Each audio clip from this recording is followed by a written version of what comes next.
I'm about to walk into this theater to see what could be the biggest flop of the year, Francis Ford Coppola's Megalopolis. But odds are, one of the year's biggest films, maybe Dune 2, Inside Out 2, Beetlejuice 2, or another movie that has a 2 in it, might actually lose the studios more money. Take Harry Potter and the Order of the Phoenix, a movie I know you saw. That movie cost $150 million to make and grossed almost $1 billion at the box office. Yet Warner Bros. Claims it's actually lost $167 million.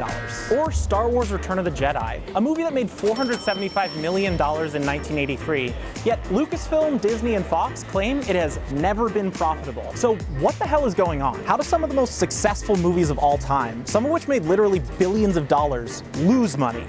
They don't.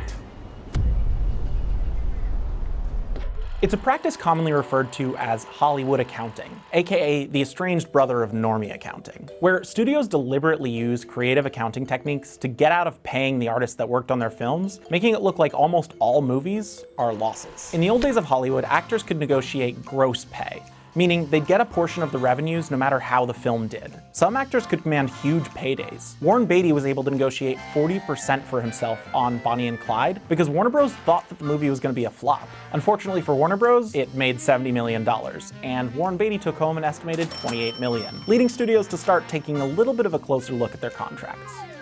The other type of deal that actors can negotiate is called a net profit deal. And that means they get to take home a portion of the profits after production and other expenses are accounted for. This is the type of deal that studios could exploit. The studios say, okay, we're going to offer actors percentage deals so that they're only paid if the movie does well. It incentivizes the actor to do really good work, to promote the movie, not to disappear after filming is done. It's just good for everybody. But they were all of them deceived. For another plan was made. In the land of Los Angeles, in the shadows of the Hollywood sign, studio executives and accountants forged in secret a master plan. Okay, I'm gonna stop with this now. So the next thing that happens is, let's not pay the actor gross, let's pay the actor net. Let's take out all of the expenses. So now, studios have figured out ways to make their movies appear unprofitable on paper.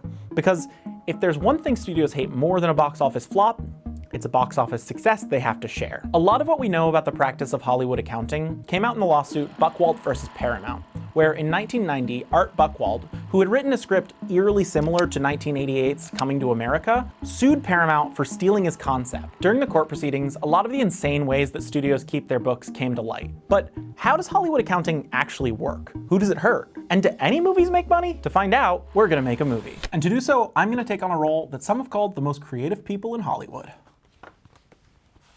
An accountant. I'm excited to announce the upcoming release of what is sure to be a hit film, Good Work, the movie, from Morning Bros Studios. Step one is to set up an LLC for the movie. That way we can buy things from the other companies that our studio owns. I've budgeted that the film is gonna cost $10 million to produce. That's from paying the cast and crew, renting locations and equipment, transportation, lodging, craft services, etc. Then we'll spend $10 million on marketing the movie through TV spots, bus stop placements, skywriters, posters above urinals, and so on. Looks like we've spent about $20 million so far. I expect the movie to make $100 million at the box office. Looks pretty good to me. But that pesky Dan Toomey negotiated a net profit deal of 10%. And my movie profited $80 million. And I'll be damned if I give $8 million to some overpaid actor in his mom's trench coat. So I'll start looking for ways to reduce those profits. We, of course, have to give the theaters their cut, which came out to about $40 million.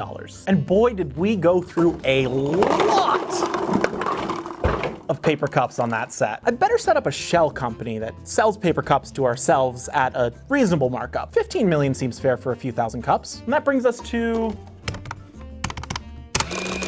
$75 million in total expenses. Still a bit to go. We used some of the same lots and equipment as our huge flop, the Clippy biopic we made, so I'll just take $10 million of its loss and bring it over here, because those were obviously shared expenses. We're looking pretty good. We've almost lost money, but where else can we? Oh, all that production money had to come from somewhere, so we obviously borrowed that from our other shell company at a fair interest rate of 50%. And it's been a few years, so that interest has stacked up. Looks like we owe another $20 million. Would you look at that? The movie actually lost $5 million. I'm so sorry, Dan. We actually didn't make any net profits from this one, so you're not gonna get paid. Bummer. Now, Good Work, the movie, isn't a real film yet. But the tactics we used are all real ways that studios use to offset their expenses. There are producers who will take loans for production and charge that interest as an expense to the production. And in some cases, they're sort of taking loans from themselves. For example, in Harry Potter and the Order of the Phoenix, a movie which Deadline leaked the receipts of in 2010, it's clear that a Warner Bros. Subsidiary loaned Warner Bros. Money at an exorbitant rate of 30% to produce the film, which over the years of production cost $57 million.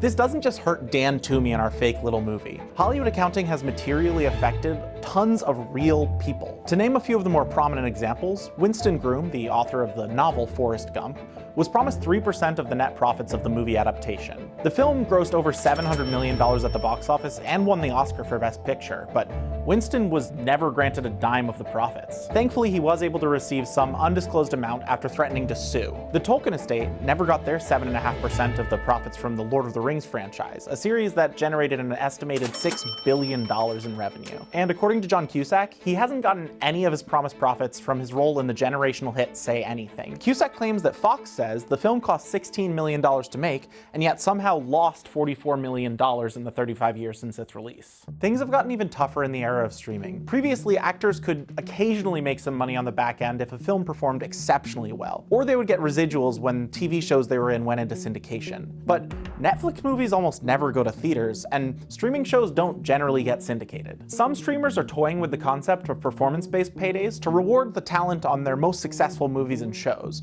but whether that will be a boon for the talent or just a cost-cutting measure for the streamers remains to be seen. The only cases we hear about are these high-profile lawsuits with huge numbers and A-list celebrities around them. But a lot of unpaid back-end deals that we never hear about happen every year. Loads of working performers, writers, directors, and other artists who can't afford to hire expensive legal counsel are lured into the trap of accepting profit-sharing deals from the studios. And in an industry that leaves many artists barely scraping by, so much so that almost every major Hollywood union has had to strike within the last few years, losing out on an essential lifeline like syndication and being stuck with unpaid back-end deals can be a major blow. But while actors, writers, and directors feel the biggest brunt of these tactics, real change might actually come in the form of some good old-fashioned corporate infighting. TSG Entertainment, the production company best known for having a logo that nerds like me will recognize as a reference to the Odyssey, recently sued 20th Century Fox and Disney, accusing them of using Hollywood accounting techniques to cheat profit participants like themselves out of money. The financier claims that they invested $3.3 billion into over 100 films from Disney and 20th Century,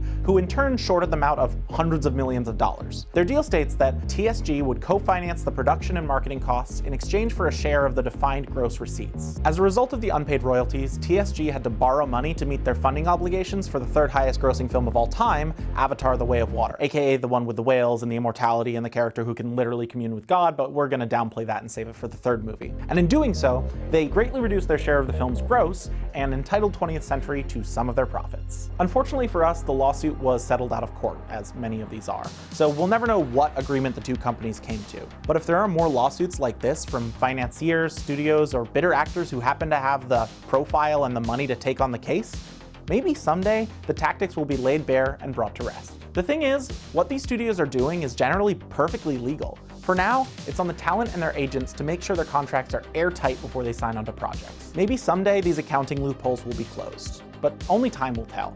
At the moment, Hollywood is in a bit of a weird spot, with fewer ongoing productions, a box office still recovering from a COVID slump, and a series of strikes. It's unclear how the industry will shake out, but when it does, you can almost guarantee that studios will continue to find ways to lose money.